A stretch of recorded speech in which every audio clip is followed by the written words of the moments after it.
Climate change is one of the most pressing issues of our time. Increasing temperatures, rising sea levels, and extreme weather events are growing ever more common. What can we do about climate change? Innovative business models for clean energy and climate adaptation are a big part of the solution. Plenty of entrepreneurs have great ideas on how they can make an impact. However, it can be challenging to find the investment to get their projects off the ground or to grow their businesses. That's where PFAN comes in. The Private Financing Advisory Network is a global network of climate and clean energy financing professionals, offering free business coaching and investment facilitation to projects and businesses in developing countries, bridging the gap between investors and developers. The PFAN journey begins with an entrepreneur submitting a project proposal, detailing their investment needs. We select high potential projects or businesses and map a pathway to investment. The next step, business coaching, is at the heart of PFAN. We appoint an expert consultant from our network to provide targeted and unbiased one-on-one advice to help entrepreneurs refine their business plans and financial models, something which plays a key role in attracting financing. Once entrepreneurs are ready, we introduce them to suitable investors and, if necessary, provide further support to help make the deal happen. PFAN is funded by our donors, enabling us to provide these services for free. If you're an entrepreneur developing a project or scaling up an existing business in clean energy or climate adaptation, a consultant who wants to share your expertise, or an investor looking to make an impact, we would love to hear from you. Let's work together in creating a cleaner, greener planet where businesses are part of the solution.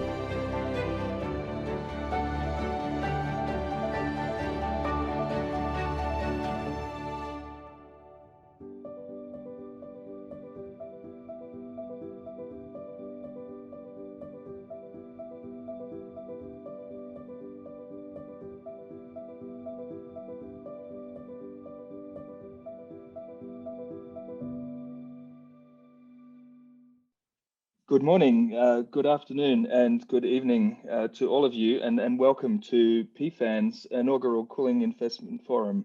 PFAN is the Private Finance Advisory Network, and we'll be telling you a bit more about the network in the course of today's event. My name's Mark Lister, and I'm the Global Clean Cooling Advisor to PFAN, and I'll be your MC today to take you through our program. So we are talking about cooling as a focus, and it's very clear that in recent years, cooling has emerged as an important piece of the puzzle when it comes to climate change response. And this is not just through electricity and fossil fuels use in generation that creates greenhouse gas emissions. Air conditioners and fans, for example, create 20% of the electricity use, or use 20% of the electricity in buildings around the world today, but also because of the importance of refrigerants and the so-called F gases that are used, which are also powerful greenhouse gases. And the Kigali Amendment to the Montreal Protocol passed in 2016 recognized that tackling these together can actually create huge multiplier effect benefits and really underscore the importance of cooling to our response on emissions reductions. We've got a great program for you today, and I'm very excited to be able to bring to you a really good, strong message about cooling, but also some really interesting projects for which we are looking for investment. PFAN's business is in supporting early stage companies and entrepreneurs to develop business models and find their way to investors who can support them on their journey. And PFAN has an important role to play in the area of cooling. And through support from the Kigali Cooling Efficiency Program, or CaaS, which has been running since late 2019, PFAN has been encouraging cooling technology entrepreneurs and companies to apply for assistance through its business support program. And this forum is a culmination of that, where we can introduce some of the projects which are investment ready to investors and look to match them up with each other to take forward their projects and their business and the impact that they can have. So our agenda today allows you to hear more about that and more about PFAN, what it does, and the objectives of this forum. We'll also give you a brief sneak peek into the projects that we'll be presenting on the second day of the forum on Friday, and also some investor perspectives and all that. So let's get into it. I would just encourage you to introduce yourself in the chat to this webinar.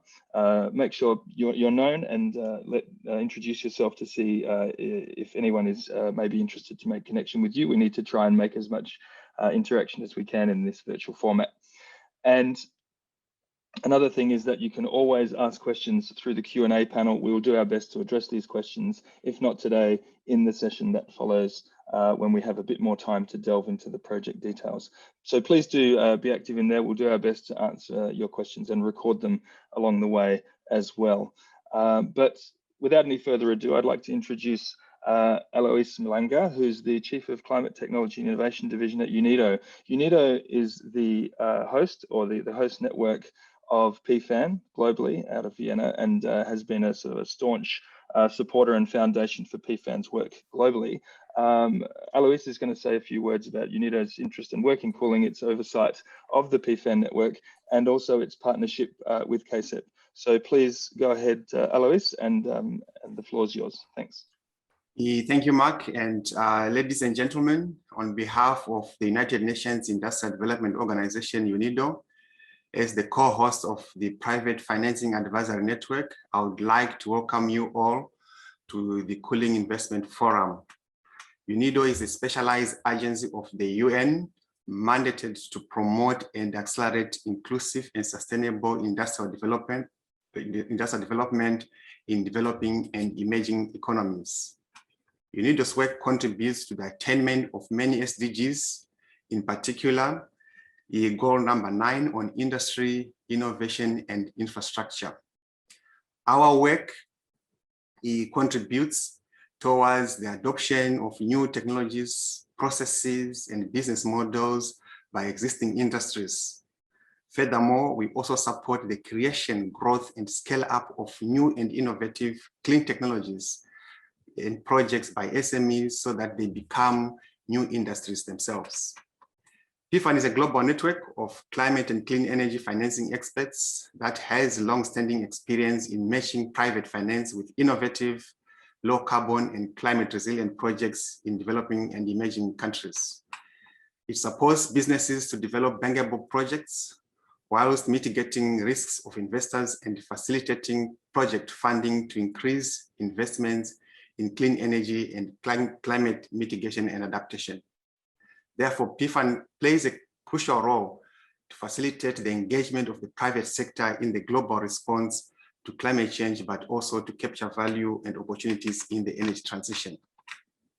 Since its inception in 2006, PFAN has provided coaching to almost 1,000 project developers, helping them to improve their business plans and financial models, as well as identifying and approaching the right investors to secure funding.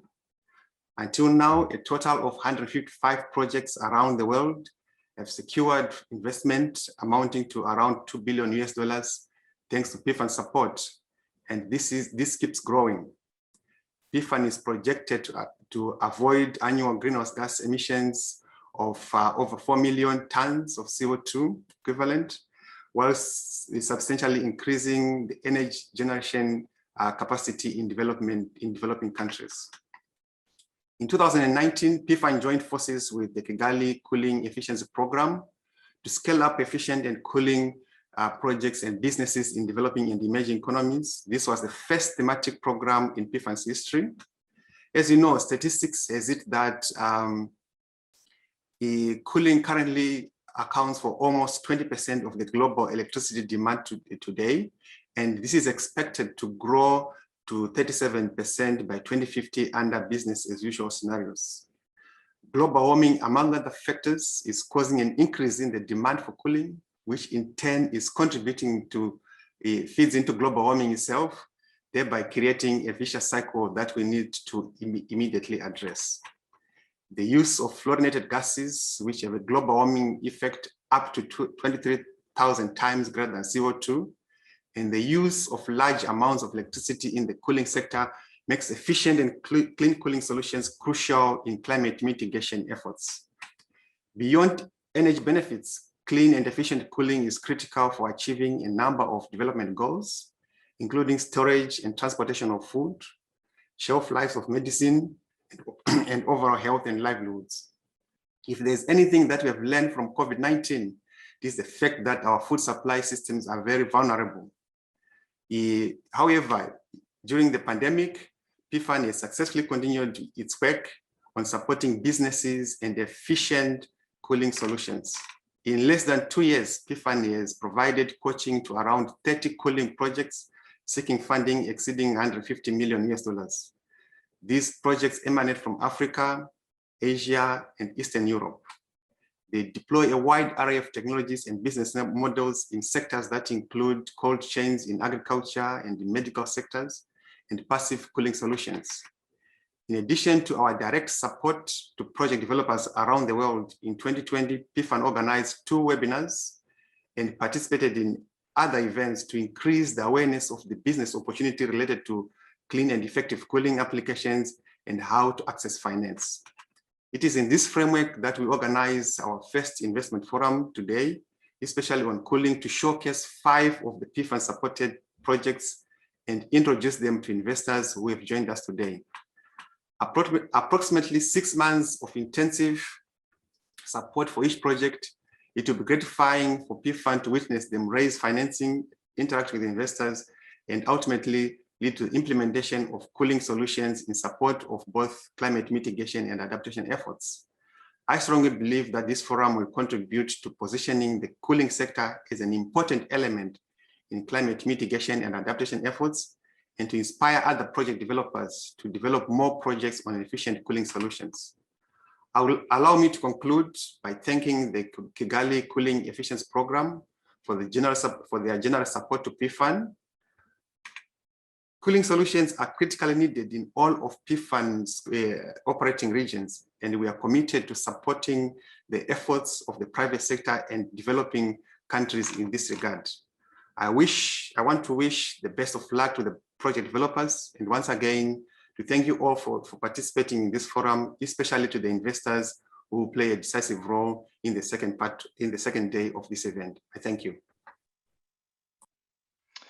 Alois, thank you very much. That's a terrific introduction to the work of PFAN and some of the things that we're doing. Thanks to you and UNIDO for all the support that's been provided in that regard.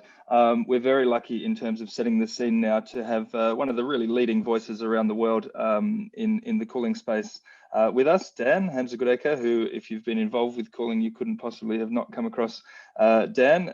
He's absolutely led the charge with the Kigali Cooling Efficiency Program in the past few years, and is one of the global voices taking forward cooling as a priority to the COP, among other things, and he's involved in many aspects of this work. So Dan, great to have you with us, and if you could just give us some broad comments from your perspective and what you're seeing in terms of investment and I suppose the uptake of an interest in and focus on cooling from your perspective. Thanks. Thank you, PFAN, and thank you, Mark, particularly for your very kind words. Very generous of you. Just checking you can hear me okay? Yes, we can. Yep. Yeah, wonderful. Okay, let's go. Yeah, good morning to everybody. Good evening, good afternoon, wherever you are. Thank you very much for joining us. As Mark said, he's asked me just to say a few words about cooling and why it matters. And as a little bit of background, just to share for those of you that aren't necessarily familiar with the work that we do at CASEP, a few years ago, a group of philanthropists recognized the significance of cooling for tackling climate change and put a fairly generous amount of money into setting up the Kigali Cooling Efficiency Program. So named because it links with the Kigali Amendment that Mark referred to, and the attempt to integrate energy efficiency with a phase down of F gases. And it's through CASEP that we've partnered with PFAN, and thank you all for your excellent work. And also through CASEP, we've been growing the community of efforts, and many of you have been involved in that for longer than we've been around. So I take my hat off to you and to thank the Cool Coalition for trying to bring everybody together. And if you haven't joined yet, then Lily Riahi is on the webinar today. So get in contact with Lily and please join the Cool Coalition. So cooling is about 7% of greenhouse gas emissions. That comes from the use of energy, unfortunately still mostly fossil fuel, but increasingly rapidly transitioning to clean energy. and also the use of F gases, which has been referred to, are sometimes super polluting. Their global warming potential can be thousands rather than just one for CO2. So as the previous speakers have said, cooling is a big climate issue. Also, to reiterate the previous speakers, cooling is more than just a climate issue. It's critical for a number of the SDGs, including industry, as Alois said, livelihoods, smallholder farmers, food, medicine, and all of us probably know that you can't get to sleep very easily if you're really hot and sweaty. So even down to the basics of life of getting a good night's sleep, cooling is absolutely critical. And demand for cooling is rising. It's rising, according to the analysis and the economists for three main reasons: economic growth in particular in developing countries. A lot of those are centered around the tropics. As disposable income goes up, purchasing for air conditioners in particular goes up. Secondly, it's rising because of population growth, and as many of you will know, a lot of the world's population growth is also happening around the tropics. And so you've got population growth where people are living in the hottest places. And then thirdly, it's being driven by the warming climate. And that's where there's somewhat of a sad irony in that as the planet gets warmer and we use cooling to cool ourselves down, that cooling is heating up the planet. So Darwin would really not be very, very proud of us. So that's not good news for the climate unless it's radically transitioned to being net zero cooling, and we know a lot of the answers, which is fantastic, and a lot of the industry has been helping out with that. In terms of getting to net zero cooling, please check out the pathway to net zero cooling from the COP26 champions team. Just go onto Google, you'll find it. Sets out 3 impact areas to get to net zero cooling: super efficiency, ultra low GWP, and passive cooling. And these approaches will very much be featured in the conversations we're having over the next couple of days. So not good news for the climate right now, but fairly good news for industry. The market for cooling technology is large. The Economist looked at this. They valued it at $135 billion in 2018. They projected that it will grow to around $170 billion by 2030.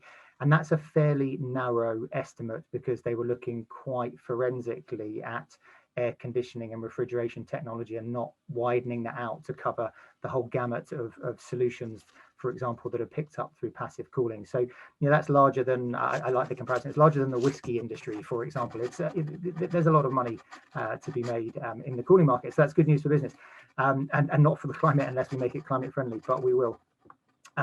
In terms of investment, I also want to flag another report to you that's by CDP. Please go and have a look at this because they looked at the largest players in the cooling market and they found that R&D in cooling was only 2.2% of sales, and that compares to an average of 3.5% R&D investment of sales for capital goods businesses. So falling short actually is the message from the CDP report in terms of R&D, which makes this discussion today really critical. Essentially, we need more investment and more innovation in climate-friendly cooling, and we need it rapidly. So thank you, Mark and PFAN, for our partnership and for setting up this discussion today. And I look forward to this event making an impact and to continued involvement in helping all of you help us do the right thing by the climate. Thank you. Thank you so much, Dan. And I think, even with 5 minutes of remarks, I think the audience can easily see the wealth of knowledge that you have on these topics. And yeah, just the opportunity that is in front of everybody looking at cooling and the importance of capitalizing on the wave of interest that's coming, both in terms of sort of policy interests, but also in terms of the investment opportunity and the technology opportunity, I guess. So PFAN, just by way of background, focuses on early stage companies, entrepreneurs, startups, smaller companies that are looking for a first private investment, beyond their initial phase. And we have been examining, as was mentioned, cooling projects that are in a sweet spot for that work. One of those areas is in what's called cold chain. So looking at the distribution for products and medicines that's been mentioned along the way, from outside sort of locations to central points and in some cases back again. And this is an area where we see a real niche for PFAN because these are localized solutions that need to be deployed locally in that scale where there's a huge need in developing countries in different locations. So I'm really pleased to get into it a little bit here with a little bit of detail in the next couple of presentations about the big picture of cooling. Dan set it up very well in terms of that bigger opportunity, but where does that mean opportunities are for those people looking to get in, looking to deliver on local solutions, to deliver business models that will help to overcome the problem of not having upfront capital to invest for an end user. So the next couple of presentations are really on that. And again, I'm really pleased to be able to introduce you to one of the world's leading experts on this, Professor Toby Peters from the University of Birmingham, who's Professor of Cold Economy there, and is doing some terrific work in this area. And you know, I think I don't want to speak any longer because I'd rather hear from Toby. So please go ahead and give us some views, Toby, on the opportunities that are out there. And particularly in that cold chain sector as a potential key sector for investment.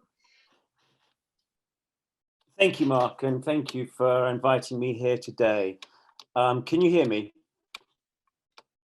Yes, loud and clear. Go ahead. Great. I run a series of multi-partner, multi-million-pound research projects across developed and developing markets, looking at whole systems, farm-to-fridge approaches to redefine the cold chain architecture, and as you heard from Dan, map the opportunities available to reach net zero emissions by 2050. Just by quick way of background, globally, only 15% of food that would benefit from refrigeration is refrigerated. Approximately 30% of perishable food is lost in developing countries due to the absence of cold chain. In Rwanda, for example, where we're working, inadequate post-harvest handling and cold chain, lack of cold chain is responsible for about 40% of food loss. This equates to 21% of total land use, 16% of its greenhouse gas emissions, and 12% loss to its annual GDP. And that's similar in other countries. In actual fact, globally, the production of food which doesn't make it to market accounts for about 2 gigatons of CO2 per annum. There's a further 2.4 gigatons of food waste, but 2 gigatons is actually from food which doesn't make it to market. And that's alongside the waste of natural resources, land and water. The challenge is that conventional cold chain for food are energy intensive and use refrigerants. As you've heard, these often have high global warming potential. So in the UK, as an example, more than 60% of our food is dependent on the cold chain, and food refrigeration alone accounts for about 4% of the UK's total greenhouse gas emissions. Historically, we've looked at sort of population or demand with production or supply. Production alone isn't sufficient to ensure supply of food. The missing condition is the physical and effective market reach. So cold chain for me, it's an empowering technology. Lack of effective delivery systems also limits the producer's valuation to near farm demand. Cold chain though isn't about cold storage. It applies technology to stretch the marketable time of a perishable product for a finite duration. In short, cold chain buys the time to temporarily extend the saleable life. Cold chains include both static and mobile elements, which have to work seamlessly together in a techno-economic, socially driven system. And one of the challenges is that traditional approaches to intervention have been mainly reductionist, with piecemeal projects testing individual cold chain technologies or interventions in silos, cold storage or a supermarket chiller cabinet or transport refrigeration. But optimizing the subsystems neglects the interdependencies between them and neglects the economic model of the system and the social goals of the system. In short, at best, it results in a suboptimal system, at worst, a failed system. The challenge is that food availability needs to increase 70% by 2050 to feed the rapidly growing global population. But at the same time, for example, in Africa, 80% of farms are smaller than 2 hectares. And in combination, they produce 70% of the continent's total food. So for me, the exam question is, how do you create the local and global field to fork connectivity to nutritiously feed 10 billion people, whilst protecting the incomes of millions of small-scale farmers whose livelihoods are often dependent on 1 to 2 hectares of land, ensure they're climate change adaptation ready, and do this sustainably, i.e. without using diesel. Challenges are lack of access to finance, lack of access to energy and knowledge, fragmented nature of the land holdings. The models that we use in industrialized countries aren't always successful to transfer. Cold chains, as I said, are complex. And so we need to bring this together to solve the problems. At the same time, COVID-19 highlighted another challenge of cold chain, another important need around vaccination.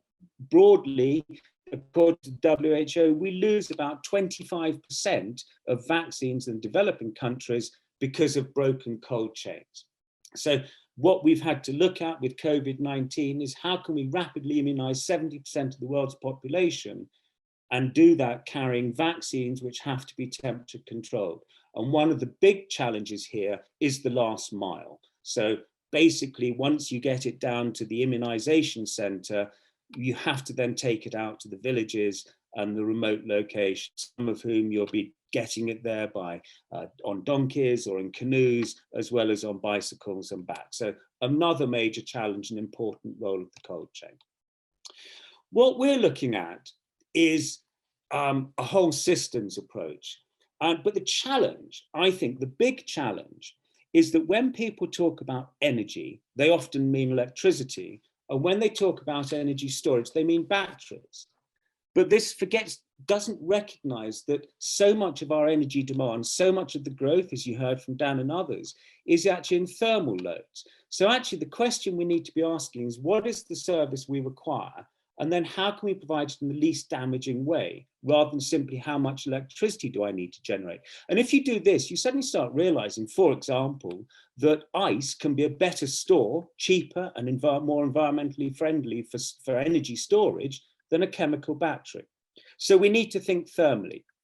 And a strategy must involve understanding the existing solutions, defining the assessment benchmark and the needs. But then looking at how, as Dan said, how can we reduce, shift, improve, and aggregate across the value chain of how we use, make, store, move, and manage cold. So how can we reduce the need for cooling? How can we transition to more sustainable technologies, but also take different approaches to cooling as well? Novel energy sources, including free, thermal to thermal, waste heat, waste cold solutions. How can we enhance equipment and operational efficiency? The Global Cooling Prize will next month show us some amazing opportunities which we have for radically improving the efficiency of cooling. And also we need to identify and explore synergies within the cold chain to better integrate the different solutions into a single system. Enhance thermal, what I call thermal symbiosis of cooling systems with heating and other available energy vectors. An integrated transition to energy efficient solutions isn't going to come about easily. So one of the things we've done is working with UNEP and United Kingdom governments and Rwandan governments and UNEP, United for Efficiency, and a range of academic institutions. We're launching a new Centre of Excellence for Sustainable Cooling and Cold Chain, which we based in Kigali, but with an outreach across Africa. And there we're bringing together the multidisciplinary, international and in-country expertise to create the fit for market step change pathways to net zero cold chain and cooling for all, and then provide the research, the teaching and the industrial collaboration, put into action and accelerate to market the integrated solutions, the business and finance models, and build the capacity and trained workforce. It's so important. We don't just think about deploying technology. We have to understand what's the business model, and we have to provide the training to actually maintain and install those pieces of equipment. Coming back to the issue of vaccines, one of the things also we're looking at is how we can consider cold chains to store and bring fresh produce to urban markets and medicines to village in an integrated solution, and actually look at community cooling solutions for rural health, community, even community shelters, as well as food. So focus on all of the goals, consider the future cooling needs, and then by aggregating the cooling and heating demands to optimize system energy efficiency, resource management, and bundle together also the revenue streams to provide access to cooling for all, integrating, of course, passive solutions as well. So our vision is that using community cooling hubs, we can facilitate a cohesive approach focused on meeting the full needs of cooling for a community with economic accessibility and resilience. So in conclusion, for me, sustainable cooling challenge, cooling is both essential to development goals and a rapidly growing contributor to energy demand, as well as impact on energy transitions. We shouldn't see this just as a climate issue. This is about the interface between the Sustainable Development Goals, the Paris Agreement on Climate, and also the Kigali Amendment to the Montreal Protocol on Refrigerants. There's very little work yet done on the size of the challenge. So we know some sort of high level numbers, but there's a lot more work to be done to quantify really the demand, especially around meeting cooling for all. We have to use system thinking. A sustainable cooling economy will only be possible with holistic solutions and aggregate end uses to facilitate commercial scale. And within the system thinking, we also have to think about the business model, because cooling equipment is expensive and a lot of the target audience are small and marginal farmers. So I think, as we're going to hear later, cooling as a service. And please think thermally. We need solutions and strategies which recognize the service we require as a thermal service, and there's a lot we can do over and above simply improving vapor compression technologies. We can harness the waste cold of LNG, we can harness waste heat, and as I said, we can do something as simple as using a block of ice as a very good energy store to deliver resilient cooling. And finally, again, picking up on what Dan said, we need support for innovation. We have to invest in and create the transformative cooling technologies and the innovative business models. And as you've heard already, we don't have any choice. This is essential to our climate challenge. And as I said before, it's also essential to meeting our sustainable development goals. Access to cooling for all sustainably has to be a key goal. Thank you very much. Toby, thank you very much. To say that your knowledge of this subject is encyclopedic is an understatement. You know, we're very grateful to have that. I would reinforce to everybody that this presentation is actually being recorded and available to you later. I think it's a terrific resource for people thinking through what they're doing in cooling and that bigger picture of situating it within the overall thermal resource, as you say, and thinking thermally. I do want to pick up on your Africa Centre of Excellence, which I think is very exciting and will be of a lot of interest to some of people on the line, as well as the idea of community cooling hubs and living labs. Just for information, we have I think about 6 or 7 projects now within East Africa and Southern Africa, all looking at these sort of similar localized solutions for localized cold chain issues. I'm sure they'll all be very interested to hear about your work and taking that further.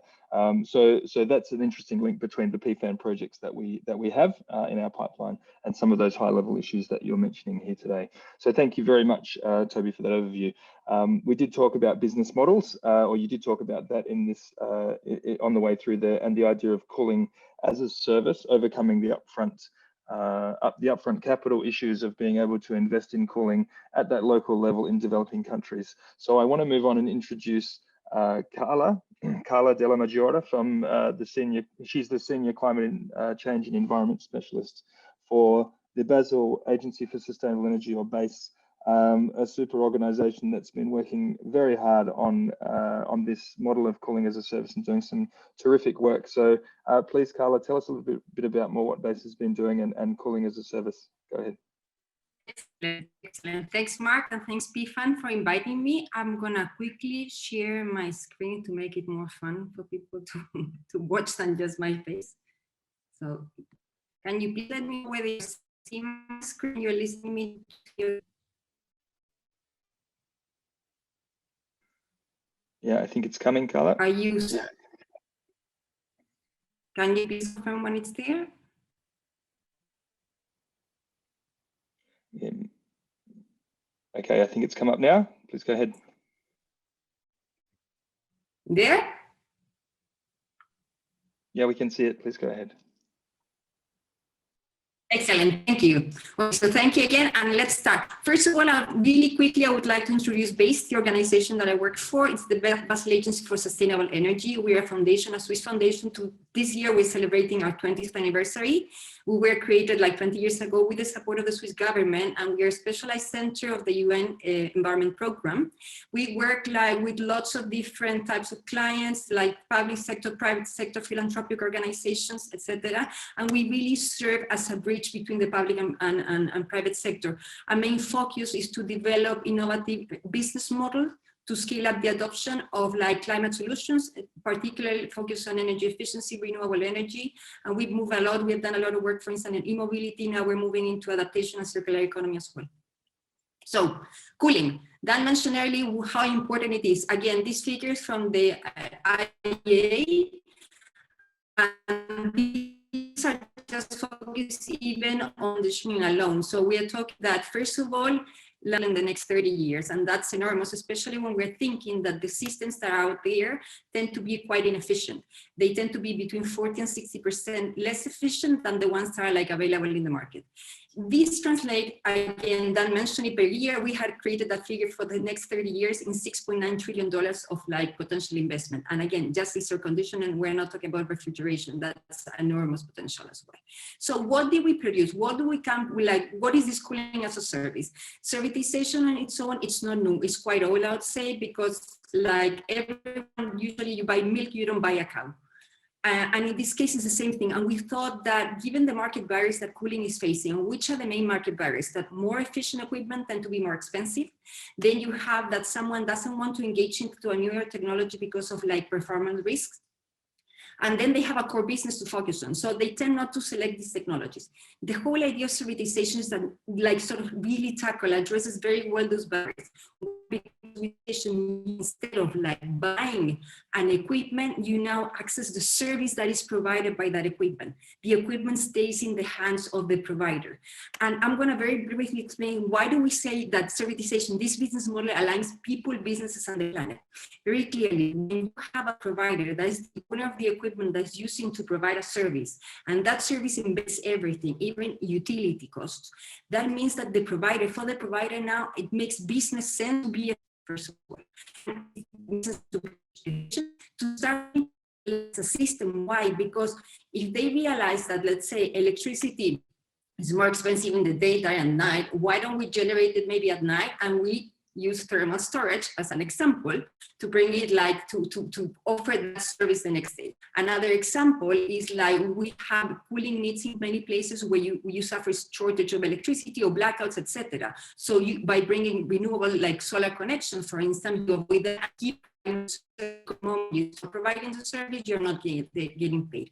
And that makes a big like incentive for the business now on its own to be sort of service and quality efficiency service clients as a benefit of the client for the people and also for the planet, because with this we incentivize the use of the most efficient technologies. In this regard, like servitisation and cooling as a service is key as a key element of the circular economy. We are maximizing efficiency. That is, means like minimizing the amount of new resources needed to in our like economic cycle. And then we maximize the utilization of like systems and components by thinking modular. Now, if you're the owner and you have to make changes because of maintenance, upgrades, etc., instead of wanting to change the whole system, you want to maybe just tap in the parts that need change or need upgrade. It's like the printer when you just press for like changing the cartridge. Okay, so and when you start thinking portfolio wise, you are really able to address the needs of each of your client, and that allows you to maximize your like portfolio. Very quickly also, this is different from energy savings contracts. It tend to be confused with that in the sense when you have shared savings, you are measuring your contract is based something you're going to say. Here you don't, like you just pay per like unit consumed. So servitisation is not new, as I said before, and now it's been many industries. And one in particular that I would like to mention is the solar PV that is very well known through the PPAs, the power purchase agreements. And that's where we know that cooling as a service is going. It's really going to revolutionize the industry, as solar did, as the PPAs did, that became, nowadays it's like a multi-billion billion-dollar industry. So what are the main elements of the cooling as a service? We have here the summary, the main three actors. That doesn't mean that there are not other actors. First of all, it's cooling users. Now, cooling users, the advantage for them is that they don't have to pay any upfront cost because they're not buying an equipment. This becomes an off-balance contract for them. So it's just, you move from CapEx to OpEx. Then you do full transfer of performance risk that stays in the hands of the provider. That the great advantage that they're even the experts on this thing. And as I said before, now the end user can focus on their core business, and they don't have any headaches because this is being outsourced. In the case of the technology providers, now you have, like, you make your most efficient technology more competitive. Then you have a predicted and continuous revenue streams by like engaging into these contracts in which the cooling is something needed. And then you create this sort of partnership with your clients, because this is not just a one-off of selling something. And in the case of the investor, equity investor, we have a variety of type of investors. First of all, it's a great way to place funding. Projects can be like, you can invest in projects like individual projects or bundled projects. And the idea also that you're investing something is generating cash flow. And that's really important, because that reduces a lot of the uncertainties. So we have also mechanisms that we can include to make it even like less risky. And the whole idea of becoming like front runners, because servitization, like we saw solar, we're seeing cooling, like main industries are going into servitization. And with the support of the Kigali Cooling Efficiency Program, we created this, like what we call the Cooling as a Service initiative, that was to mainstream the model. And very sort of short, there were four main elements. One, standardizing certain tools to make the thing easy, because the way you standardize, then it's when you can really scale it up. We created a Cooling as a Service contract pricing model. We have documentation that everything's available for free in our website. Then we have like a more than 50 members alliance, where we have alliance members that are really the ones implementing cooling as a service or are interested in that. But we also have alliance members who are big networks that are interested in promoting, disseminating the benefits of the model. Why? Because they see it, they understand the benefits of the model. We have supported several companies with pilot cases and an incubator. One of these companies is going to be Schoolbox, that's going to be pitching today for you. So I'm not going to talk about them, but it turns out I want them to talk. But it's the type of projects. And the nice thing is that the spectrum of types of project goes from like maybe the cold chain, the cold storage, farming, fish markets, etc., to the big industrial. We are talking about real estate, like industries, etc. And the last component had been all the raising awareness that has been through. We have newsletter, case studies published. We participate in webinars like today, podcast. We did this massive e-summit last year. That here's just a summary of like where we are around the world in terms of like us directly supporting different companies. And you can see that it's in the variety of the spectrum that I mentioned before. And here again, just a glimpse of case studies. All these case studies are available in our website, so I really encourage you to go. It's CaaS-initiative.org. And in this case, as I mentioned, we have the Cool Box in Nigeria that they're talking later on. We have a case also, Cool Crop in India, that is about like providing cold storage for farmers. We have another case of industrial facility in Africa, in South Africa, with this case avocado. And we have another case here of data Singapore, or the El Pro Park in India, that is a real estate solution. In the last two, for instance, in the El Pro Park and the Africa one, that's renewable energy. In India in particular, they have renewable energy as a way to make it easy to fix the price of electricity that they're paying. Now the provider knows how much they're paying because they already have the investments to regenerate that electricity. And then they also even recycle the water. So they use great waters to provide for the same, for the whole needs of the facility. So there you have some numbers in terms of like the impact that it has in terms of savings, but this has also a huge impact in terms of like avoided food waste, increased incomes to farmers in this case. Or if we talk to, like we focus on the topic that Toby just spoke, is the issue of vaccines and what we call CaaS for health. it's really relevant because you avoid like waste of vaccines, but also you avoid having these stranded assets, because now it's not someone selling an equipment, it's offering the service. So at the end, they have the interest for those equipment to keep working. So I think I managed to keep on time. So this is just my last sort of piece of advertisement. There's tons of information, 16 hours of really good like recording material from our e-summit. You can log in for free until the end of the year. Here's the information, but easy. Go to our site where you can find all the information there. CaaS-initiative.org. And if you need to contact us, contact information, or any of my colleagues, Thomas and Dimitris, who are all managing the Cooling as a Service initiative. Thank you. And let me just stop sharing the case. Carla, thank you very much. We had a little bit of trouble with your audio on some of those things, but your slides are great and detailed, and a great resource for everybody who would like to follow up with you. And really, congratulations on the breadth of work that you're doing with BASE and Cooling as a Service.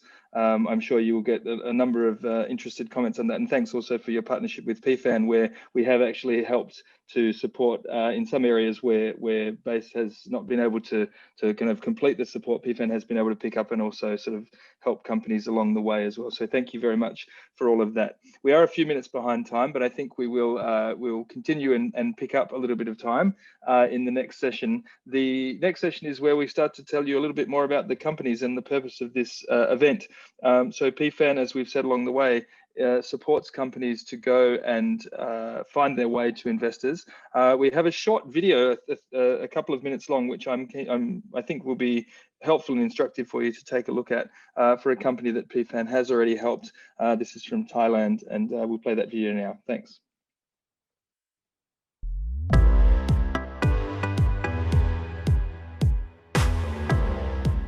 That's the business about energy saving, water heating, and air conditioning.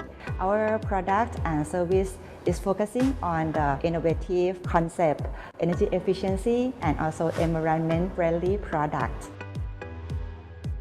PFAN is a private financing advisory network, and what we do is we connect project developers with investors.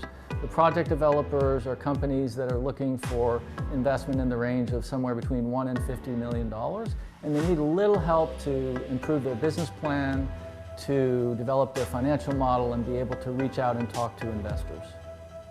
First time when we start the business, we're focusing on product development and marketing, but we quite don't know how to starting to finance and have the funding from outside investors. So PAC came to our attention because they had won a global award for clean tech innovation, and they work in the area of air conditioning and water heating, and essentially taking the excess heat from air conditioning and transferring it into water heating, therefore saving a lot of energy. And what we were able to do is to go and work with their people on their technology, and they know the markets, but to basically put it together into a more cohesive business model, and then develop the financials to a point where they're able to present these to an investor and raise investment.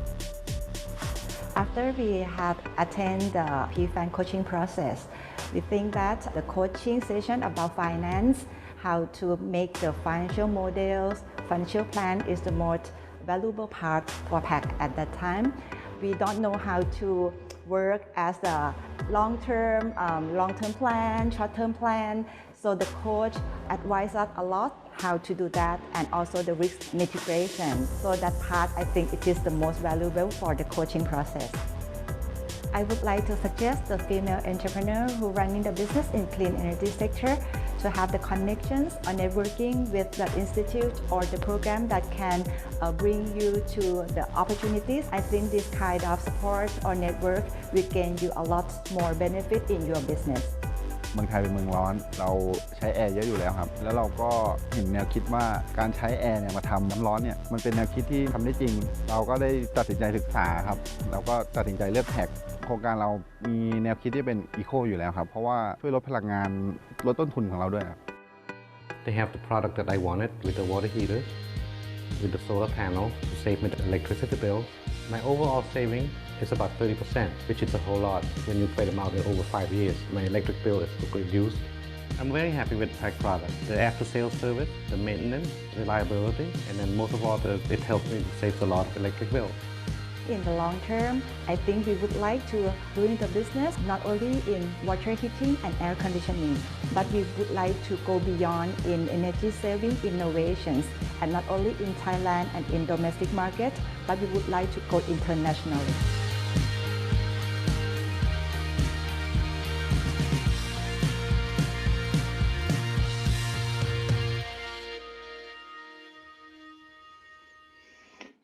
Well, there you are. I hope that's a helpful introduction to some of the work that PFAN does. That's an example of a supported company in Thailand that has found quite some success with their cooling work, through water heating as well. So let's get down to the business of the day, which is really to look at the projects that PFAN supported, some of them that are getting to the point of investment readiness, and look at how they can be presented to investors among the audience who will be interested in what they have to offer. To do that and to run this session, I'm going to hand over to PFAN's Head of Investment Facilitation, Nagaraja Rao, who can give you a little introduction to the investor forum format that PFAN uses, what the objectives are, and give us a quick sneak peek or a teaser of the projects that we'll be presenting in day 2. Go ahead, please, Nagaraja. Thank you, Mark. Greetings, all of you, and welcome to the Investor Forum today. Usually we have this in person in the real world, but this time it is virtual. So please bear with us. It is a different way of meeting all of you, but the good news is that we meet virtually. And I feel good talking to all of you after working from home for so long and continue to work from home. You heard from my colleagues about PFAN, what it does, identifying projects, mentoring them, and introducing them to the investors, and subsequently helping them in the transaction advising. This is one part where we are bringing projects to the investors.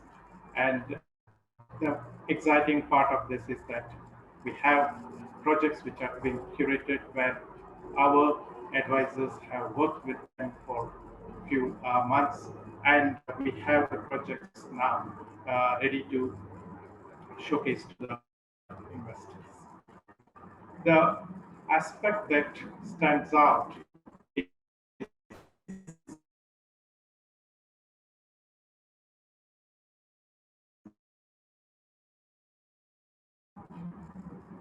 how PFAN is all about. Let's talk on the video how the lady in Thailand explained about our intervention and how it helped in placement. We have today 5 projects which have been shortlisted. And today they would just give a kind of a short elevator pitch, a teaser, and day after tomorrow we have a long presentation from each of them. I will just share my screen with you. Please bear with me for a minute.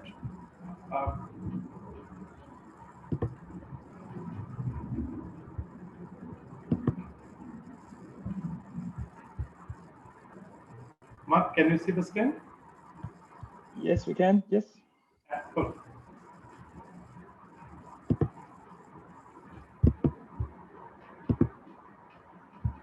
Okay. We have selected 5 projects from South Asia, West Africa, East African regions to showcase this in this forum. PFAN works in most of the developing countries. We started out in Asia, then Africa, Eastern Europe, Latin America, and so we are present in many of these countries, and we have chosen these projects across geographies. They represent a variety of technologies in cooling, from cold storage, logistics, air conditioning, and so on. So let me just give you a one-liner on each of them. Soko Fresh Agri Innovations from East Africa. They offer cold storage as a service. Infi Cold India Private Limited. They are into solar cooling for industrial applications. Coolbooks, it's an off-grid solar refrigerator and LED lights in Nigeria. ECI AgroLink Limited, climate resilient sustainable shrimp value chain in Bangladesh. Urja Energy Engineering Services Private Limited, structured cooling system for buildings. These are the 5 companies who would give their elevator pitch to us today. I will just go through the session format for the benefit of all of us.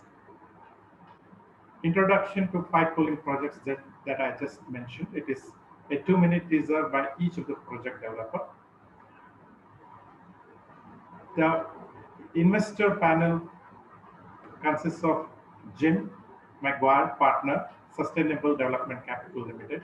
They focus on energy efficiency, on-site generation, and clean energy projects in smarter and more resilient energy solutions. Dennis Otieno, I hope I got that right, Portfolio Associate Acumen East Africa. They have invested 32.4 million in 31 innovating companies across East Africa. They focus on agriculture, energy, financial inclusion, healthcare, water, and sanitation. Mason Wallach, Managing Director, Climb Capital, or South Asia Clean Energy Facility. They support projects which contribute towards alleviating climate change risk, infrastructure gaps, building sustainable economies and societies. They manage East Asia Clean Energy Facility, which is aiming to trigger 2.5 billion of clean energy investments in South Asia. Yes, Comac Clo, Regional Manager, Oikocredit, West Africa.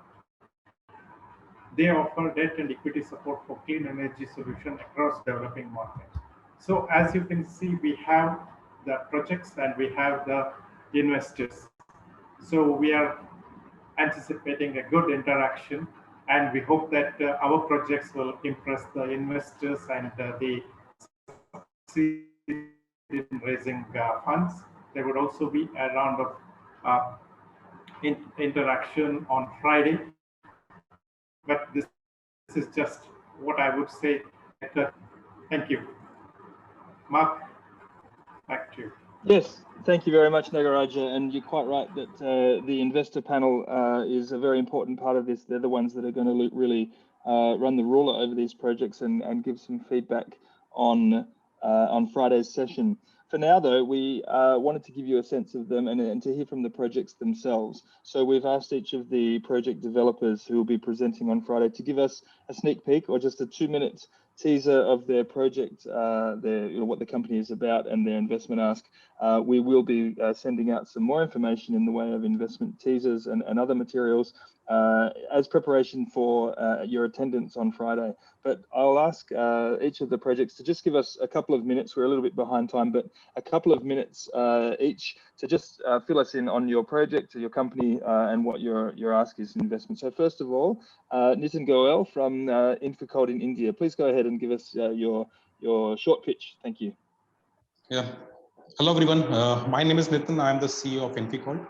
So Infocode is primarily a off-grid solar cooling solution provider based out of India. Our solutions are into milk cooling, cold storage, and air conditioning.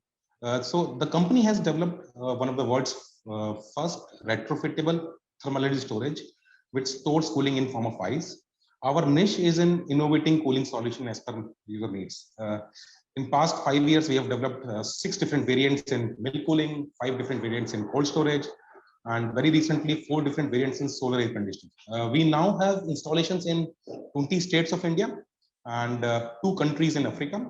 Our instant milk cooling solution has 5 times higher milk cooling flow rates as compared to the nearest competitor.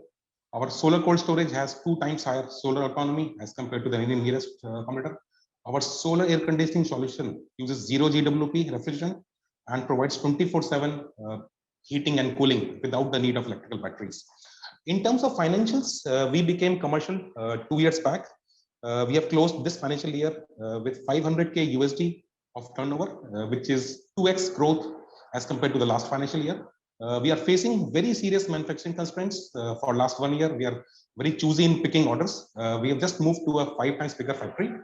Our sales pipeline are in the order of $10 million. 50% of those orders are primarily from large private dairies. We have raised $3 million in last 5 years, out of which $1.4 million was raised during COVID times. Shell Foundation and Rajasthan Venture Capital Fund are the leading investors in our company. We are raising $3 million in the new equity round with an expectation of achieving $6 million revenue run rates in the next year. Thanks. Great, Nitin, thanks very much. I know it's hard to sum up everything in just 2 minutes, but we will be providing more information to attendees for Friday, as I said. And please do go ahead and ask questions if you have them in the question and answer panel. They will be recorded, and we'll get them to find them to someone who can answer them for you. Next up is Coolbox, a company that was mentioned by Carla as being also working on the cooling as a service model. And Natalie Casey is presenting on behalf of Coolbox. Please introduce the company for us, Natalie. Hi, everyone. My name is Natalie Casey. I'm the Chief Business Officer at Coolbox, which is based in Nigeria, where we make eco-friendly refrigeration accessible and affordable to all. At Coolbox, we've developed a solar-powered refrigerator freezer based on thermal cooling technology that stores solar energy in the form of ice batteries, which cool the contents of the freezer. Our fridges can be used for productive use, primarily for small businesses, or for healthcare use for vaccine storage and other temperature-controlled products. Each Coolbox fridge is IoT enabled and equipped with pay-as-you-go technology to facilitate asset financing to the end customer. Our fridges for healthcare use are also equipped with real-time temperature monitoring and an alert system if the fridges deviate from the programmed temperature range. As Carla mentioned, we were incubated with Bates, and that was in 2019. And we also offer innovative financing solutions to enable greater access to Coolbox refrigeration, including lease to own and cooling as a service agreements. These agreements address the barrier of high upfront costs that customers may face when purchasing off-grid solar refrigeration systems. In 2020, the year of COVID-19, we launched our first product, the Cool Home, in Nigeria and in 8 other countries. And despite the global challenges, we sold more than double of our forecasted units and recorded a net profit of 18%. We're looking for $2 million in equity financing to support the expansion of our business, both in Nigeria as well as in the other countries where we have established distribution networks. And we're also looking at West African countries to expand our offering. And in addition to the Care Home product, which is for either domestic or for productive use, we also plan to launch our Care Box fridge for vaccine storage in those markets. I can send my email in the chat, and I look forward to sharing more with everybody on Friday's session. Thank you so much for your attention. Great, thank you, Natalie. And that really is a teaser. I think, you know, the Coolbox story is a good one, and I've been following it for quite a while, and I'm sure there'll be interest in your story and more of your story that you can present coming up on Friday. So let's move on to our next company that we're showcasing, which is ACI AgriLink, and Saifullah from the company in Bangladesh is here to give us just a couple of minutes to give the audience a taste of what you'll be presenting on Friday. Please go ahead. Thank you very much. My name is Saifullah. I'm the heading the business of ACI AgriLink Limited. We are part of a large corporate group, ACI Group. It was basically the ICA PLC, the British multinational, who has started operation in 1940. Then in 1973, it's incorporated in Bangladesh, and in 1992, it has divested its share and become ACI Limited. The group turnover is $81.7 million, and the market capitalization of this company is $16.6 million. ACI AgriLink Limited is a subsidiary of the group, and it's basically into the processed food industry. The product that actually we sell is seafood, and in the global market, we process shrimp and export to the global market. The unique value that we offer to our customers is the freshness from farm, where the cooling efficiency comes, and the entire chain is maintained, as you understand. And the resources that actually we use for this is our plant and the skilled manpower and the cooling process. And through this, basically, we are selling this climate adaptive shrimp value chain, employing this cooling technology. Majority of half of our global market is basically being exported to Denmark, Netherlands, and UK. They consist more than 50% of our share. And rest of there are some European countries and Japan also our big customer. We have already established the operation, and we are into the operation from 2019. However, we need finance, and for that, actually, our ask is $3.4 million for debt and $6.9 million equity, and the equity dilution will be 49%. Basically, the investment area that for which actually we are looking for is pharma aligned supply chain, the cold chain network, quality control system, automation and IT infrastructure, and this worker development. So basically, that will be our main goal, and we look forward to meet you on Friday. Thank you very much.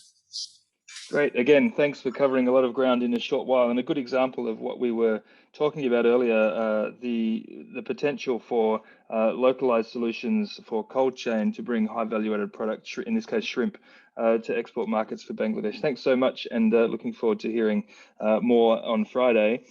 Please keep the questions coming now. There will be more information and obviously a better chance to ask in our day 2 session. I'm going to move quickly to Dennis Karema from SocoFresh in Kenya to tell us just 2 minutes about your business and what you're asking for in terms of investment. Great, thank you. So my name is Dennis Karema from SocoFresh. We are a circular business providing solar-powered cold storage as a service. And our target is the farmers and aggregators. Our goal is to drastically reduce post-harvest losses in horticultural produce. And we do this by leveraging on existing technologies to maximize income and impact. And so what we see as the main challenge is one, there's an existing cold storage deficit that leads to high post-harvest losses, but the technologies exist. What we have seen lacking and what we are addressing is the lack of a business model and financing that can catalyze adoption. So we work in value chains that are where produce is seasonal and where smallholder farmers cannot be able to afford a cold storage unit, but by bringing together farmers together and setting up the cold storages in areas where there is high volume of produce, we are able to leverage on cold storage and ensure that there is high utilization of the technology. We are looking for $500,000 in equity investment in 2021, and this helps us to be able to really prove this model. We already have some options on debt financing because our business is also capital heavy.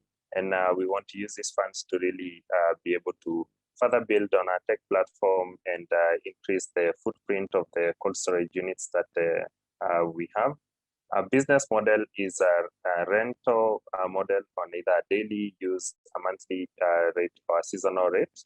We work with existing technologies that are solar powered and completely off the grid. And each cold storage has capacity for about 5,000 kilos of produce, and within a wide temperature range, so we can be able to store multiple kinds of produce. And the goal here is that we are able to move the cold storages from one region to the other to take advantage of seasonality and to really maximize the use of it. And so we are looking for partners who can help us to be able to scale this up.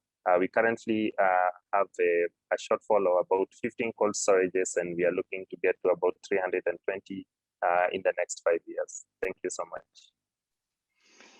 Fantastic, Dennis. Thanks for covering so much material so quickly. You know, it's almost unfair to ask to say everything in 2 minutes, but that's why we have our next session on Friday, which will really help to tease out the bigger questions. So last but not least among our project presenters is Madhusudan Rapole. I hope I got that right, Madhu. He's from Urja Energy Engineering in India. Please just give us a couple of minutes on as a teaser on what you'll be presenting for us on Friday and your investment ask. Go ahead, please. Sure. Good afternoon, good morning, and good evening to everyone. I'm Madhusudan, the CEO of Urja Energy, and here to present structure cooling solution for buildings. And I'm going to start with saying that India is going to have the largest stock of buildings in the world by 2050. And therefore, it'll be the largest consumer of energy for cooling of buildings, and we will be surpassing China and US. Now, 70% of these buildings are yet to be built. And this presents us an opportunity to implement technologies that are otherwise not feasible in markets that focus on retrofits for air conditioning. Now, structure cooling is one such technology that reduces the energy consumption for cooling by 70 to 90%, as it consumes only 0.05 kilowatt per ton compared to 1 to 1.2 kilowatt per ton that a typical air conditioner consumes. Now, it does this by flushing the heat from the building structure itself before it comes inside by using water between, cooling water between 18 to 25 degrees centigrade that is generated without using any refrigeration technology. We already have installations across India using this technology, and we are looking to scale up by expanding our reach. We require $2 million in equity investments for this. We have executed projects worth $5 million so far, and our current pipeline is roughly about $25 million, with more than 50% from existing customers. So we are looking for debt financing additionally of $2 million for our working capital for these projects. So I'd be glad to discuss in detail about the technology, the opportunity, and the returns we can deliver to the investors interested in our project. Thank you.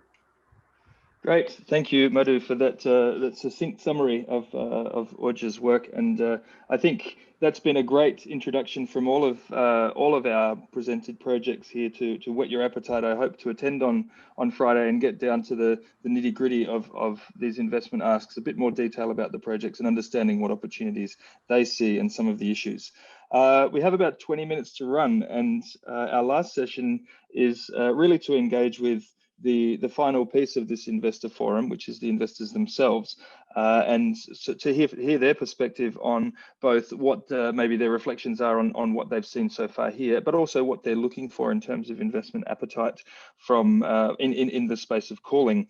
Nagaraja briefly introduced them already, so I won't do that again, but I will introduce someone else who you need to know in all the different constellations of cooling organizations around the world. Lily Riahi from UN Environment, who's the coordinator of the Cool Coalition, something you definitely do need to know about, along with the Kigali Cooling Efficiency Program. UN Environment is, through the Cool Coalition, is doing an enormous amount to raise the profile of cooling and engaging with so many actors around the world who are busy and active in the space. I'll let Lily introduce the work of the Cool Coalition briefly, and then direct the discussion between our four investors, who'll be also the four investors serving on our panel on Friday. So please, Lily, go ahead. Thanks so much, Mark, for the nice introduction, and good afternoon to everyone. And thank you so much to PFAN for hosting this very important event. So as Mark said, my name is Lily Riahi, and I'll be your moderator for today for the panel, a very important panel on investor panel. In my role at UNEP as the coordinator of the Cool Coalition Partnership, I'm particularly keen to hear your investor perspectives on some of the key requirements to scale up investment in efficient and climate-friendly cooling projects. The Cool Coalition, hosted by UN Environment Program and co-led with the Kigali Cooling Efficiency Program, is a transformative initiative put forward by the UN Secretary General's Executive Office at the Climate Action Summit. It is a joint effort of 100 partners, more than 100 partners actually, many of whom are here today and who I see in the audience. From government, finance, cities, industry, NGOs, academia, who have all come together to join forces and catalyze fast action towards efficient climate-friendly cooling.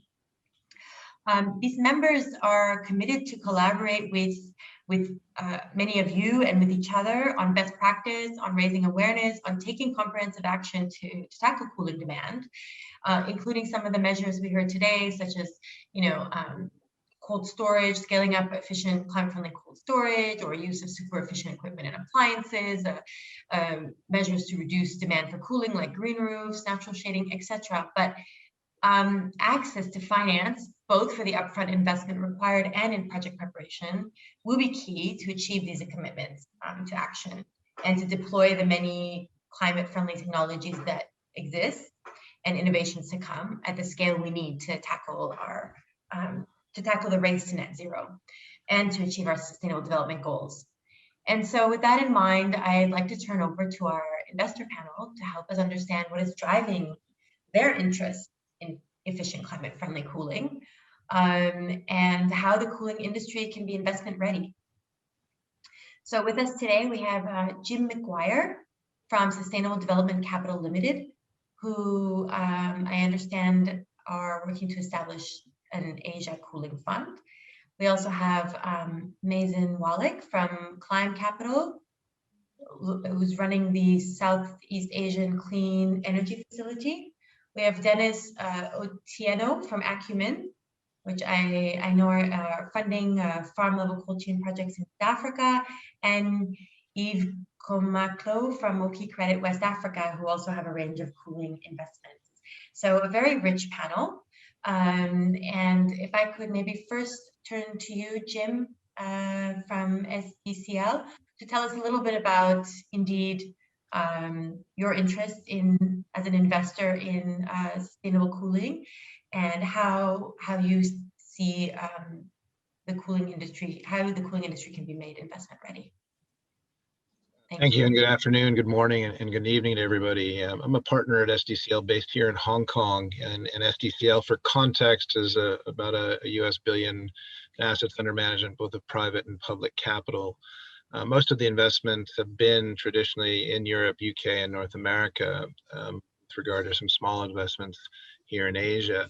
What we're looking at doing as we consider the cooling opportunity is leverage what we've done under the Kigali Cooling Efficiency Program and deliver cooling and energy efficiency projects at scale. And it's looking at not just a business model of cooling as a service, but it's actually looking at different distribution strategies.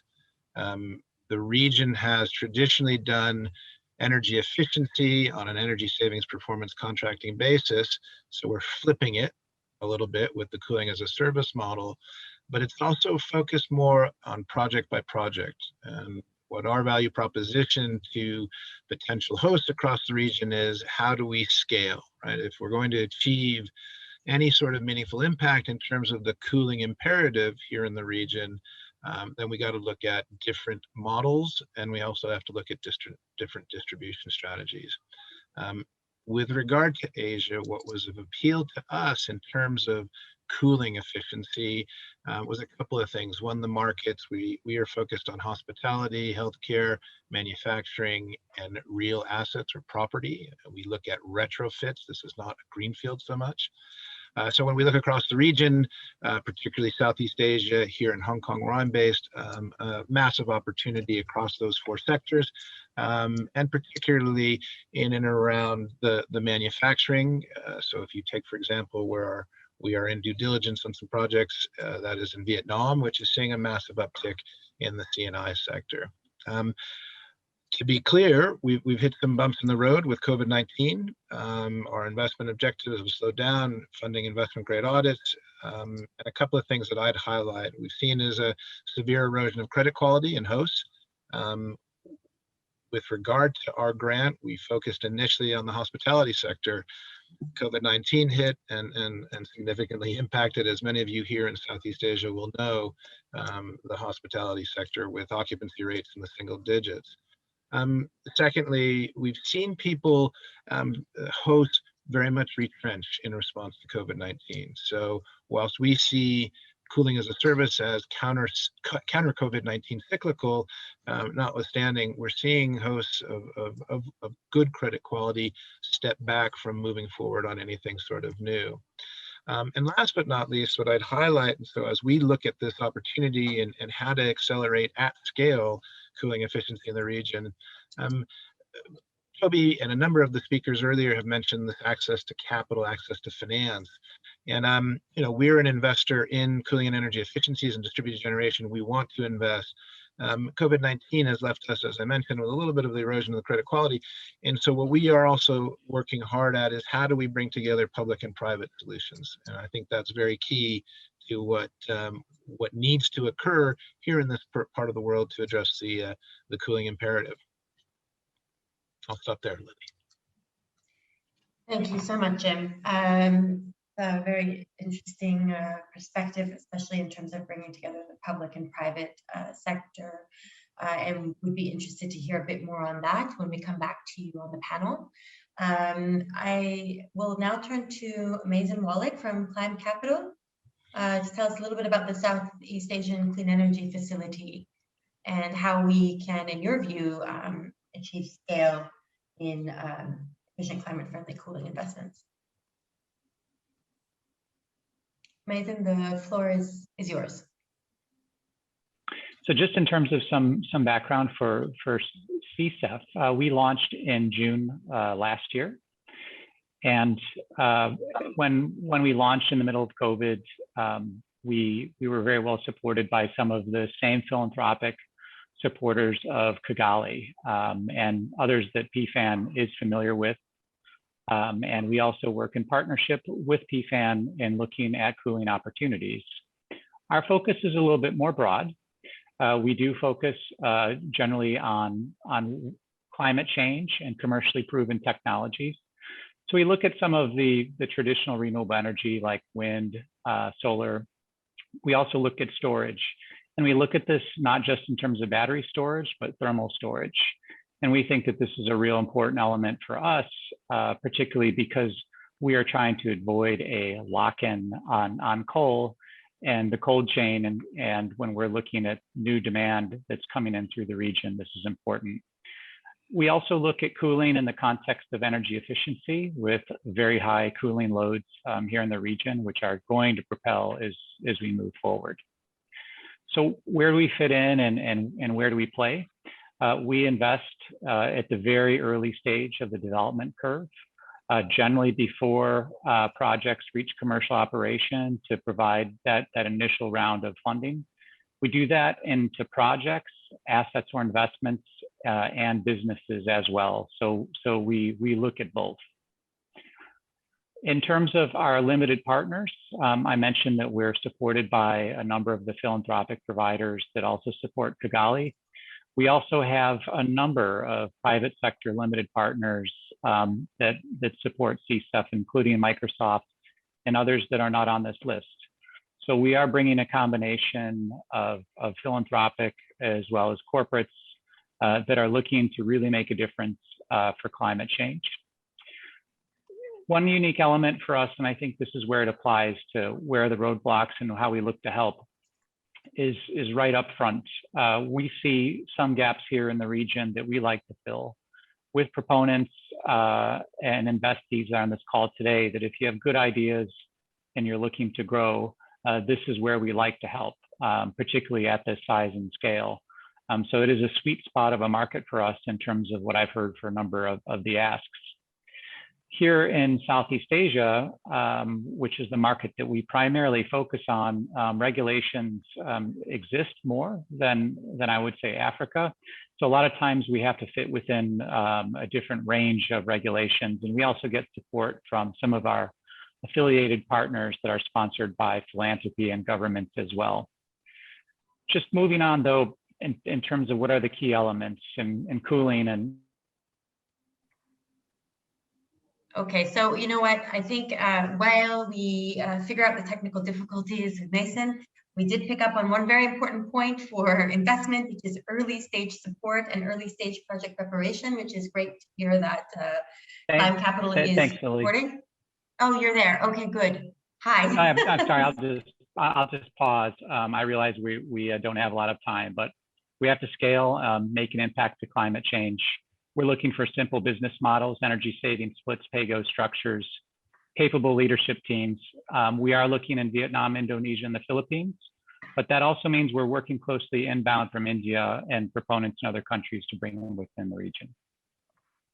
Okay, so a common thread here is we see the market. Obviously, we hear Southeast Asia being a very important market, as we all know, for investors, and also broadly the Asia region, as what you've mentioned. So, and then simple business models being an important point for you as an investor, and as well as I guess being able to come in at an early stage to be able to shape the project towards investment needs. Did I catch that correctly, Mason? I can't hear you again, but I'm going to hope that I did, and I will now move on to. Thankfully. Oh, okay, great, thank you.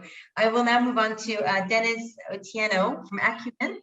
And I understand that you're funding farm level cold chain projects. So this is very much responding to some of the questions from Toby earlier in this conference. So perhaps you can tell us a little bit about your experience as an investor providing that kind of financing for cold chain projects in Africa, and how we can learn from you to replicate and scale that kind of investment. Yeah, thanks, Lily, and thank you to PFAN for creating this very engaging forum, and a warm welcome to the audience. So my name is Dennis Otieno. I represent Acumen East Africa, one of the offices that is part of the Acumen global team. The Acumen Social Venture Fund was formed closely around 20 years ago, and we were basically founded to help to solve the area of global and critical needs around poverty. And so over the last 20 years, we've been able to invest close to $130 million in over 100 companies. But specifically for energy, we've been able to deploy about $31 million since our initial investment in the year 2007. This amount has been deployed to about 28 companies. And these companies have leveraged our capital to actually raise an additional of about $400 million.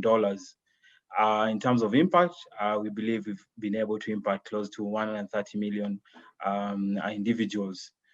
We've traditionally invested in 3 key sectors: clean cooking, off-grid products, and mini-grids.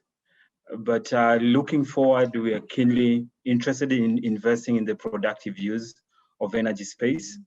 And our central thesis in this area of focus will be to try to create thriving communities through providing them with access to affordable productive use solutions that are powered in a clean way. And in this case, of course, the chief the chief source of energy here will be solar. So to your question, Lily, around the off-grid chain, we realized probably mid last year that it being a nascent industry, and it being an industry that is yet to quote unquote go mainstream, at least in East Africa, we needed to first appraise ourselves as investors as to what the problem set is, and ultimately what the opportunities that have been identified are trying to solve, and ultimately try to figure out what the key market size will be in the event that our research proved to show that there is a large enough opportunity for our interest. So hence the reason why we commissioned a survey, a market assessment survey with our partner called Open Capital Advisors to try to figure out basically three key things. What are the products and solutions that have been developed? What are the business models that are being deployed by these companies? And ultimately, where can Acumen play in the whole spectrum of off-grid cold chain solutions? And so the interesting bit is that the results of the survey came through late last week. The scope of the survey was roughly around Kenya and Uganda. And just to share a brief highlight just due to time, We've been able to identify what has been already presented here by other colleagues, that there is an opportunity, a large enough opportunity. I think in Kenya, the current estimate is about $104 million as an approximate opportunity, especially for smallholder farmers where our capital is geared to be deployed. And the other country that we had earmarked was Uganda, where we saw the opportunity is roughly around $34 million. Also, we've been able to identify the key business models, being the cooling as a service model and direct sales. And these models are relevant to either smaller farmers, traders, or aggregators. And also, finally, I can mention that the products that have been mentioned are kindly trying to solve the not the first mile, but the last mile challenge of post-harvest losses. And from a smallholder from an agricultural value chain perspective.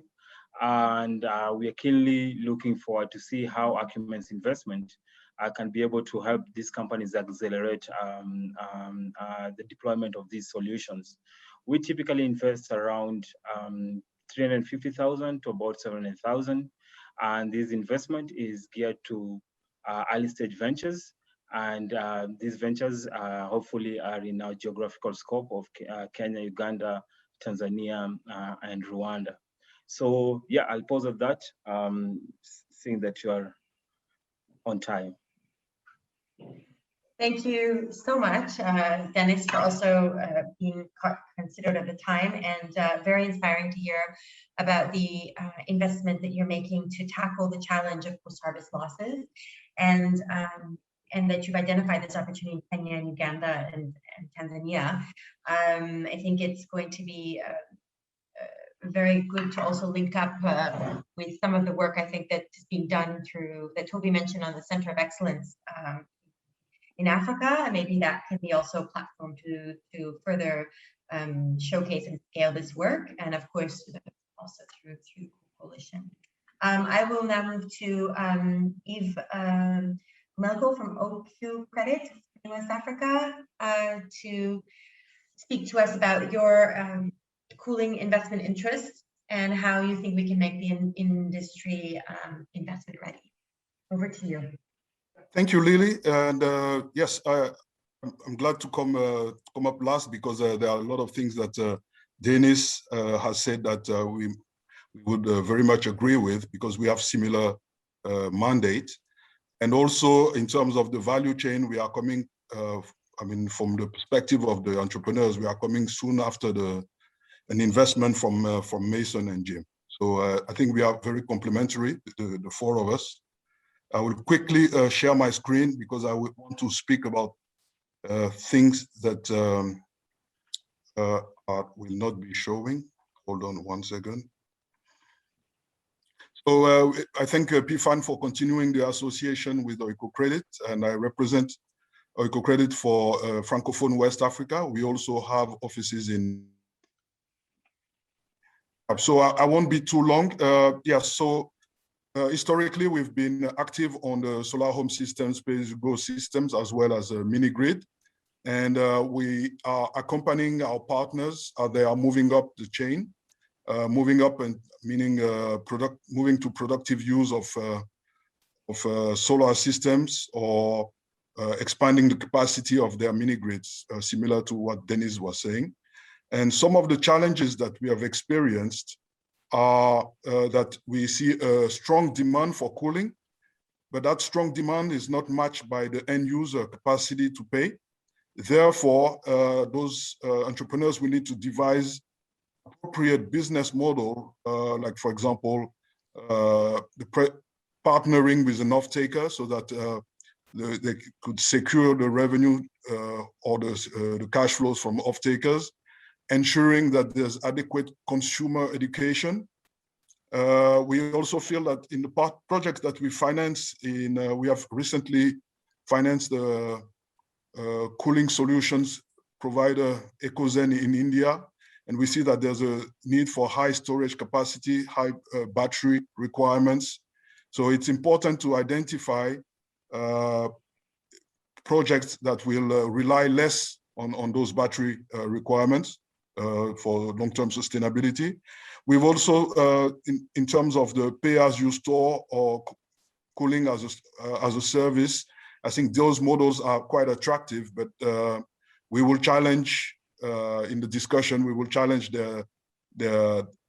I would say their revenue models as well as the delivery models. So those are some of the important points that we want to put forward. We also like I would say on the asset side for our attractiveness to the sector, we think that technology, however, is not a major issue. I think the business, it doesn't impact too much on a business model. And we feel that prior donor support is an asset. So we definitely would support projects that have already benefited from technical or financial support from philanthropy or other donors. And we see a strong potential for combination with solar home system product line extension or fintech linkages, the use of other well-established technologies that could enhance or de-risk those type of projects. Yeah, I think I will stop here and would certainly welcome the opportunity to answer some of the questions. Thank you so much, Yves. I think, again, I can only say that it's been inspiring to hear from you as well about the fact that there's this, while not a strong demand by the end user, there's certainly a strong appetite from the investor. So that's a good thing in being able to tackle some of the demands we have tackle some of the cooling needs that we need to address in an efficient, sustainable way. And I appreciate very much some of the advice you've given on how to tackle some of these challenges, including how to increase demand from the end user through a different business model and ensuring adequate awareness raising and education. And so I think that's something that as a community, the cooling industry can tackle to ensure that your investment interest is matched by some projects and demands from the end user. A couple of quick points, just quick points that I mentioned. As I said, we don't cover like the completely early stage. And so we want to intervene when there's a clear path to profitability. And we can intervene in debt and equity as well, and local and hard currency as well. Yeah, thanks. I think that's a great, that's why this, like you said, this panel has been very complimentary, because we have, of course, Client Capital, who's working on some of that early stage support, as well as, if I understood, SDCL, who's also supporting some of that early stage support and preparation, project preparation support, bringing together the project developers with investors. So I think that creates a very nice roundup for this panel. I am getting messages from the host that we're over time and that I have to wrap up. So I am going to apologize and put the blame on Mark that I cannot take any questions from the audience. But I will just say, I think maybe a few quick points that came out from this very interesting discussion was, on the one side from the SDCL, from Jim and Mason, some similarities in terms of where was the demand growth that we see in future markets, the importance of different approaches, the importance of bringing together project developers with investors, so early market preparation and early stage support being important. And we've heard repeatedly also about some thermal storage as an important element in the solutions. And then on the other side, from Dennis and Yves, I think we've heard about the importance of creating the end user demand, building raising the awareness, and the opportunity that you have both seen in cooling as a service model, although of course there's elements to be refined in that model, and of course varied depending on the specific project and location. So I think that's very promising. I hope that all the audience that is listening will have an opportunity to connect with you through the chat box And I would encourage them to make their questions there since we've run out of time. Thank you so much, and please do feel free to also be in touch with me or Dan on the Cool Coalition. We have a cold chain working group that Toby Peters is running that you might be interested to participate in. And of course, we have a number of partners that would be interested in some of the investment training support you're providing, investment partnership support that you're providing at SDCL, for example, and Klein Capital. That's it. Thanks. Over to you, Mark. Thank you, Lily, and yeah, really thanks to all of you for providing this really important perspective in our investor forum, to be continued on Friday with the meat of this discussion. Part of the purpose of today was to help introduce you, especially some of you new to calling, to some of the people who are really important globally in this. So thanks, Lily, as an important person, and to know about the Cool Coalition, very important as a touchstone for any work that you might be thinking of doing.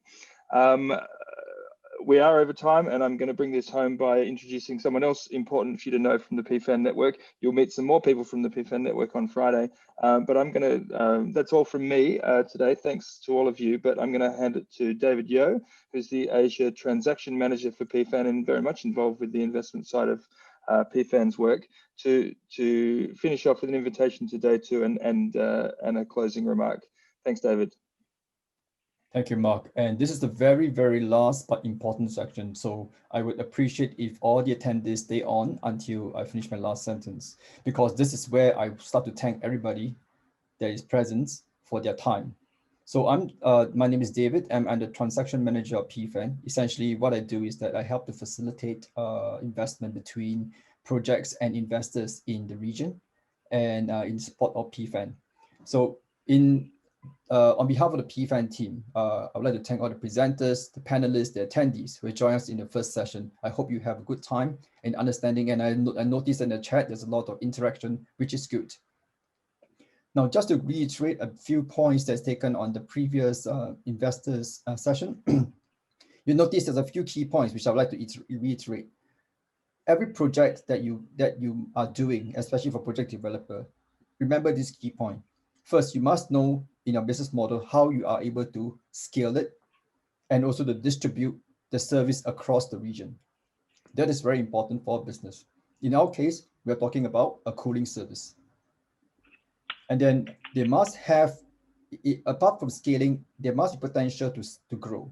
The business must be have the ability to grow on a year-on-year basis. It can be a very simple business model, nothing complex, but the important thing we look at for every project is that they must have a very strong and capable management team. Most of all, most important, they must also know how to secure payment from their off-taker. And that's key, because if you don't have revenue coming in and you have issue with leaking revenue, then you find that there will be a problem with getting investors to sign on. So I want to take this opportunity also to invite projects that are finding difficulty in achieving financial closure. Come and apply to PFAN. We will definitely support you after our evaluation round. You can apply to us at any time, although every quarter we have our selection process. But nevertheless, just apply, and then from there, if the project need to be fast-tracked, we will do our evaluation to make sure that you get the support as soon as possible.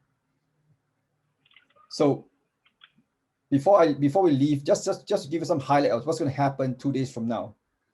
First thing is you're going to get more detail on the new cooling technology from the project presented, from the presentation presented by the project supported by PFAN, and there was the 5 project mentioned earlier, and they did a bit of teaser for you. They'll try to impress the investors to open their checkbook. They'll pitch the merits of their respective technology and how it will not only contribute to climate mitigation or adaptation measures, but also commercially viable. So and all this will be under the watchful eyes and scrutiny of our panel of investors. So do join us on Friday, 26 March at 0900 GMT or 1700 hours Singapore or Hong Kong time. So thank you for your time today, and I see you all on Friday.